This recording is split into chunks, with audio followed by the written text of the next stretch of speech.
En el pueblo de San Jerónimo, todos conocían a Victoria, pero no con su nombre. Para la mayoría, era simplemente la bruja de la casota. Su casa, una antigua casa de muros agrietados, destruida por el paso del tiempo, se alzaba al final de una serpenteante carretera que casi nadie se atrevía a cruzar. Las leyendas locales decían que Victoria era una mujer despiadada, amargada y sumamente peligrosa, siempre espantando a quienes se acercaban con palabras hirientes y miradas que helaban la sangre. Se decía que cuando los niños se portaban mal, sus madres los amenazaban. Si sigues así, la bruja de la casota vendrá por ti. Pero nadie sabía realmente qué había llevado a esta mujer a aislarse del mundo. Y siendo honestos, tampoco les importaba mucho. Bastaba con saber que Victoria era hostil, suficiente para mantenerla en el olvido y hablar mal de ella. Una tarde de jueves de mercado, Victoria bajó al pueblo, algo que hacía solo en contadas ocasiones. Todos la vieron entrar a la panadería, donde habló con don Silvio, el dueño de la panadería. Nadie supo qué dijo, pero la mujer salió con una tormenta de maldiciones en voz alta. Ojalá el pan de este pueblo se pudra como sus almas. Desde ese día, ninguno de los habitantes volvió a comprarle pan a don Silvio, temiendo que las palabras de Victoria hubieran traído la salación al pan. Así era ella, capaz de arruinarlo todo con un solo comentario. Con el tiempo surgieron rumores más oscuros. Unos decían que Victoria había matado a su esposo. Otros aseguraban que había envenenado a una vecina, que una vez le había quedado a deber dinero prestado.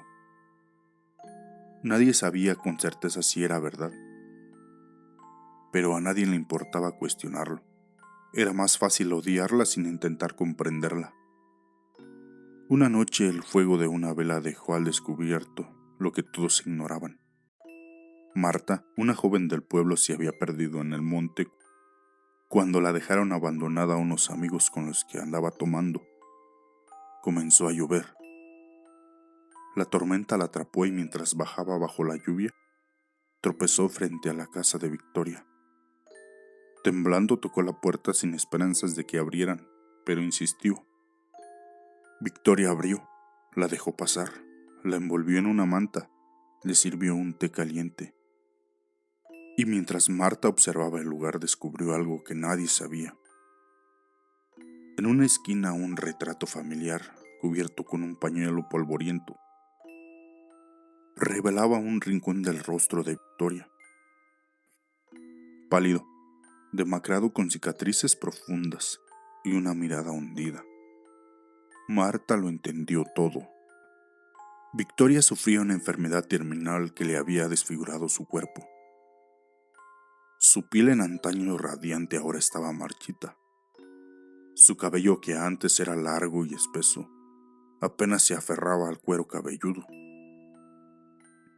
Lo peor no era el dolor físico, sino el orgullo herido de una mujer que alguna vez había sido la más admirada y bonita del pueblo.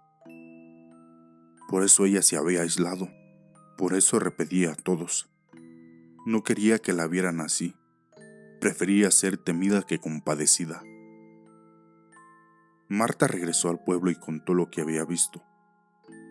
Pero en lugar de generar compasión, la historia alimentó el desprecio de la gente. Decían que Victoria se merecía su enfermedad y la soledad, que era un castigo por ser tan malvada. Sin embargo, Marta sentía algo distinto. La miró a los ojos y vio dolor. No había maldad. Días después, Marta regresó a la casota, llevando consigo un ramo de flores y una bolsa de pan. Pero cuando llegó a la casa, esta estaba vacía. En el centro de la sala encontró una carta con una caligrafía temblorosa. A quien quiera leer esto. Nunca quise que me recordaran como una mujer rota.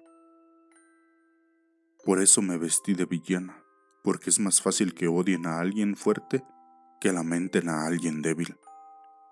Sé que no hay perdón para mi manera de actuar, pero al menos así nadie verá cómo esta enfermedad me llevó poco a poco. Me voy, porque ya no me queda nada, nada por qué luchar. No busquen mi cuerpo, será mejor que no lo encuentren. Solo les pido que vivan con más amor del que yo fui capaz de dar. Con amor, Victoria.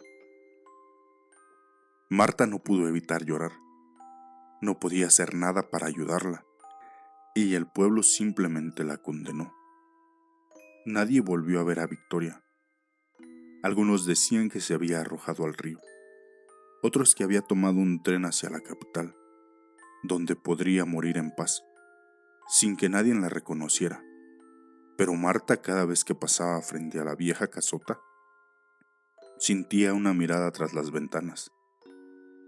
Tal vez pensaba, era Victoria y no había ido a ningún lado, ahí estaba. Pero desde entonces en San Jerónimo, cuando alguien se aísla o actúa con dureza, siempre hay alguien que recuerda a la bruja de la casota. Una advertencia de que a veces detrás de los peores rostros se esconden las historias más humanas. Buenas noches, ¿qué tal? ¿Cómo están? Una historia no tanto de terror, pero que yo siento que nos puede dejar más como una reflexión.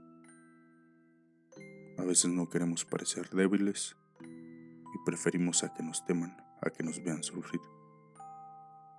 Espero que te haya gustado, anímate a suscribirte, a dejar tu like, a comentar, a compartir.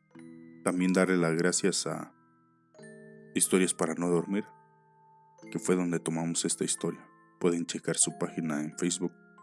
Tiene cientos de historias muy interesantes.